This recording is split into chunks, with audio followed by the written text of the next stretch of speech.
And welcome to all of our listeners and viewers around the country and around the world. As President-elect Obama prepares to meet with President Bush today, all eyes are on his early policy proposals that could define the tone of the next 4 years. Many of the progressive groups that helped mobilize voters and bring Obama into power are beginning to propose concrete suggestions for how the coming administration could initiate the process of change.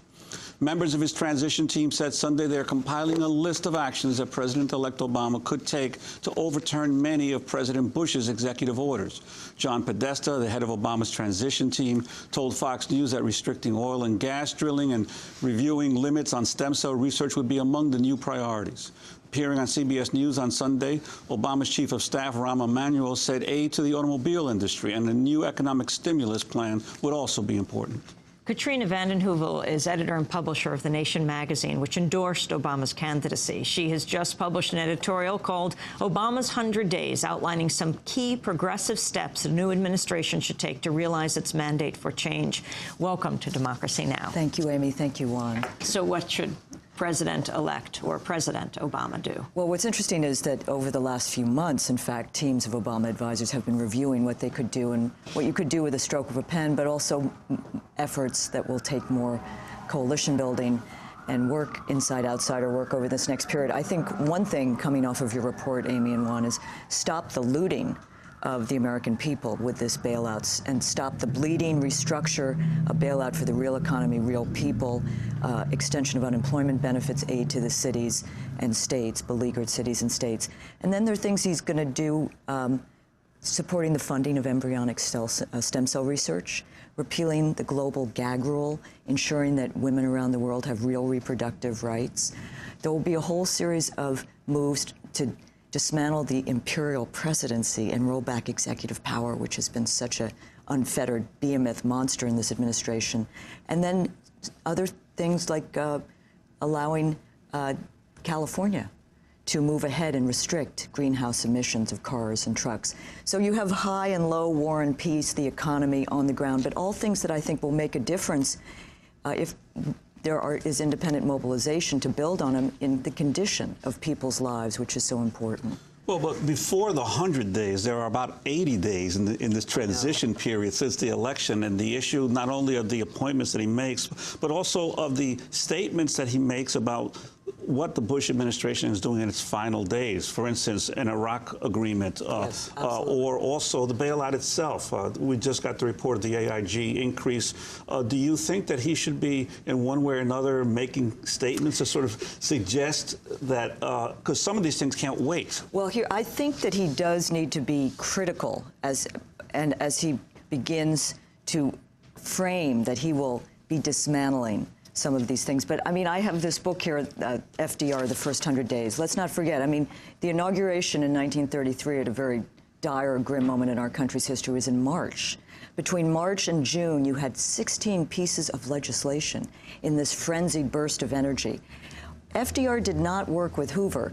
I don't think Obama should get involved in this transition with Bush. And to that effect, I hope, and I think we should be critical if there are appointments we think are counter to some of the moves toward a better economic bailout, or, for example, there's discussion of keeping on Bill Gates.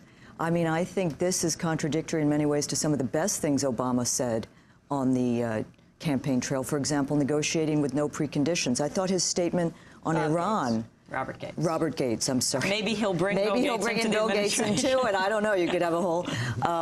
But I think it's going to be a critical period. But it is important that you see his effort to roll back some of the worst. You heard the woman, Irene Stevenson, the leader of U.S. Amnesty International, the renunciation of torture, the shutting down of Guantanamo as a first step, ending the military commissions. These are steps that he can speak to as a way of re-engaging the world, because I think we all know there's a moral symbolism in his election. But it's the policies of this country under a Barack Obama administration that will mean very much. One of my concerns is I see the names trotted out as potential cabinet members for a campaign that promised change. There seemed to be a whole lot of Clinton administration people now being suggested as, or raised as possible cabinet appointees. I share your concern, and I want to say something.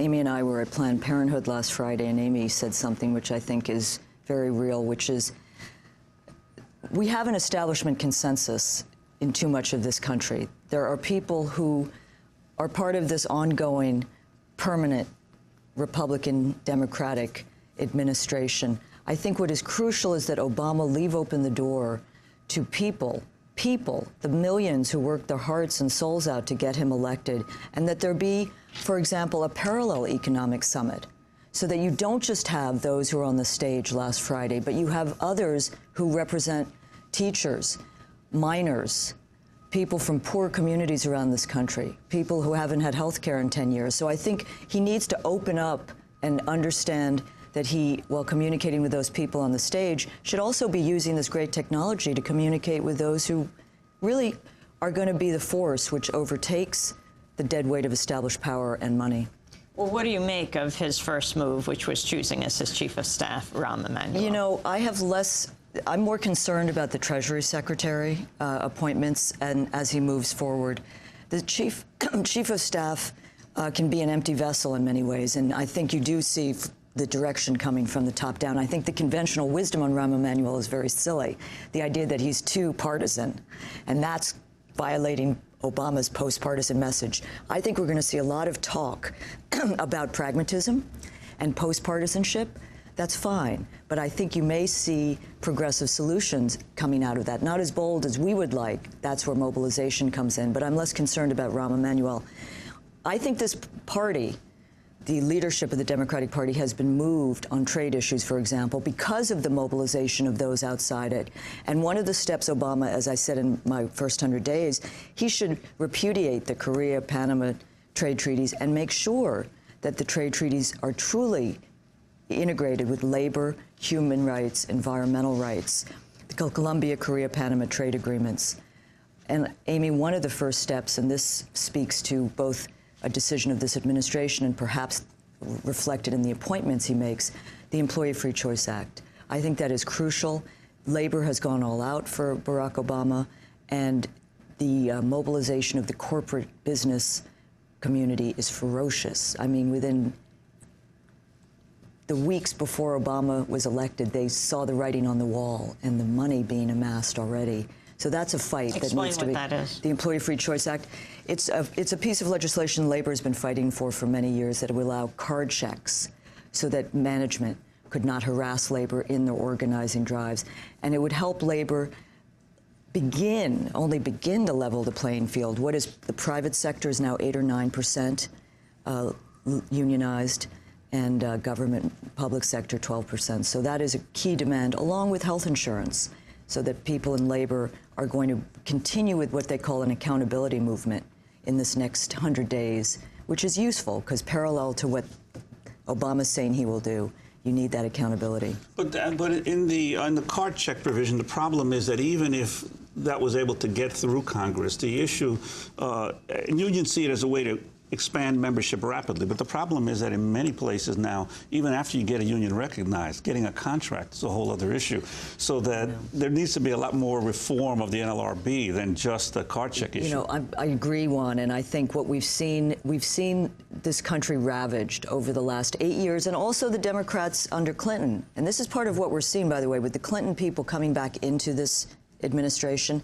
The conventional wisdom on the Clinton administration is that it was brightness and light. There were some good things done, but we know what was squandered, what was lost. But it's the last Democratic administration, so we haven't built the field team we need on our side, except outside, which is valuable. There'll be some people inside, but that insider-outsider strategy, it's a first step. That's my point, the Employee Free Choice Act.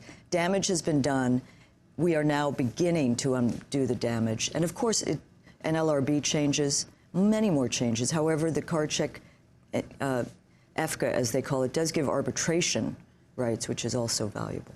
Katrina vanden Heuvel, I wanted to turn for a moment to the issue of Russia-U.S. relations. You've been a long-time analyst on Russia. The reaction of the Obama victory last week from Russian President Dmitry Medvedev. The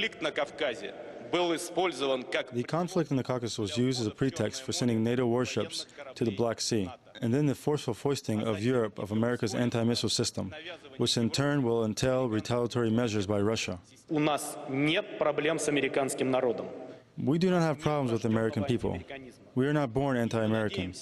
We hope that our partner, the new administration of the United States, will make a choice of fully fledged relations with Russia. Russian President Medvedev.